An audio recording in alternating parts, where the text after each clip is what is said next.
Hello, Jesse Good here, and today we're taking a look at the LEGO Space Police 2010 SP Undercover Cruiser set, which retailed for a total of $30 back in the day. Yeah, this build for 30 bucks nowadays would be like 50. But this is unopened, so let's open that bad boy up. And inside you have a whole bunch of pieces, instructions, and a sticker sheet. Here's the set all built up. Now let's take a look at those minifigures. Here is Jawson. Of course, with LEGO Space Police, you gotta start off with the aliens first because these are some of the coolest LEGO minifigures ever released. Jawson is no exception.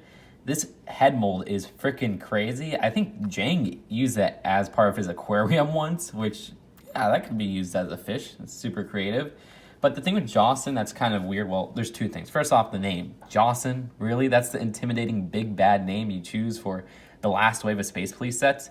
And then the second thing is that he appears in every set in the last wave of Space Police, with this one being the cheapest, but he was fairly easy to get. Like I said, this head mold, super complex. It has some great printing on the side. I love that coloring and everything. But it just goes over the LEGO minifigure body right there. And his printing on his torso is some little kind of things to the side. It has even like a little barcode. I didn't even notice that. Is that like a little shaking knife or something?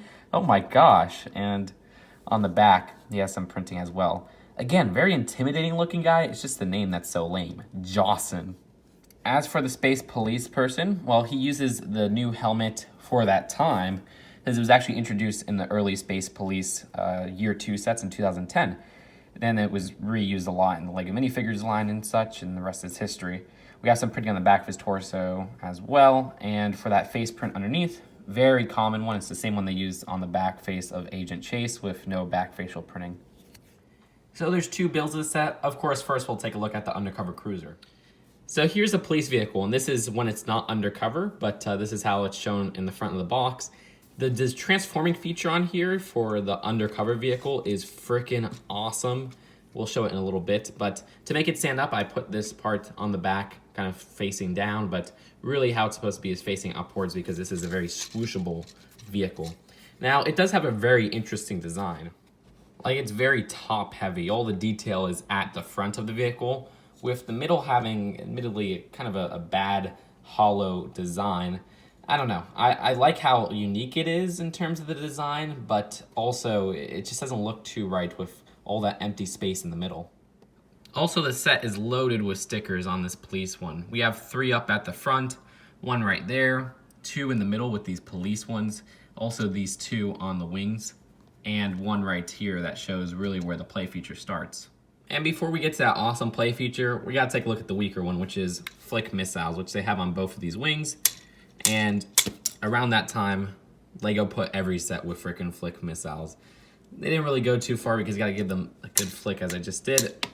I don't know. Thankfully, they scaled down on them, but they've kind of made a resurgence recently. Also, the cockpit fits about 1 minifigure, and there's not much detailing in there. There's no control panel or anything. All right, now it's time to show off that awesome play feature. All right, are you ready? Let's do this. So you push this cockpit area back, flip the whole thing upside down. Look at that. It's a totally different vehicle now.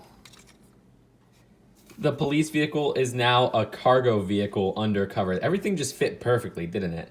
All these stickers were hidden at the bottom of the police vehicle with the cargo sticker, these 2 right here, and then another one of the cargo stickers at the adjacent wing, which kind of funny how this uses the same cargo logo as the LEGO City sets used to. And also the flick missiles and these little translucent cones just become extra thrusters or engines, whatever you want to call them. Oh, and the engines themselves actually work pretty well. They fit into place, as do these front engines right here, which I guess were the ones that were originally on the back. I don't know. One note is that these middle bumper pieces in green were actually exclusive to this set for 8 years until this year, 2018. They reprinted them in the LEGO roller coaster set. Now, the cockpit itself also becomes this forward cockpit with a little bit of a slant to it, which I guess the criminals could still see that there's a LEGO Space Police person. They should have maybe had an undercover disguise for the LEGO Space Police person because the window isn't exactly tinted. Now, the design is just about perfect except for 2 things, and that's this part right here. A cockpit is kind of flimsy. These parts especially pop off very easily, which I don't like. If you transform it and stuff, I've had times where this whole front cockpit just falls off. That's a little bit lame. Also, this middle section right here where that pin kind of sticks into place is a little loose. You can see it never really fully sticks in there. There's always a little bit of room. So if you're playing around with this, that could happen where this whole front part pops off. That is a little bit annoying. But yeah, I think the design of this vehicle is way better than the actual police vehicle. It just looks more complete, even with all the studs not on top technique. So I want to transform this into the police vehicle so you can see how it looks transforming it from here to there. All right, let's just pull this section forward to transform it.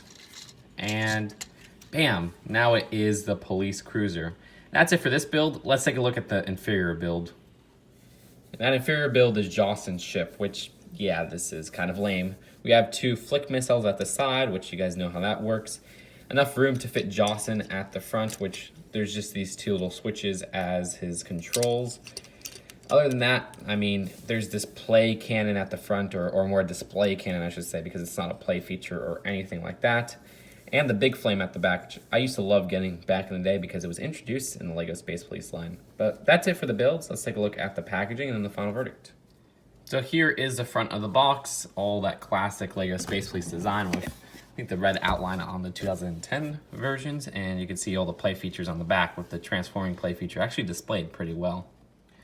So here is the instructions, because this is where the fun begins with the Space Police January 2010 sets, which I've reviewed that.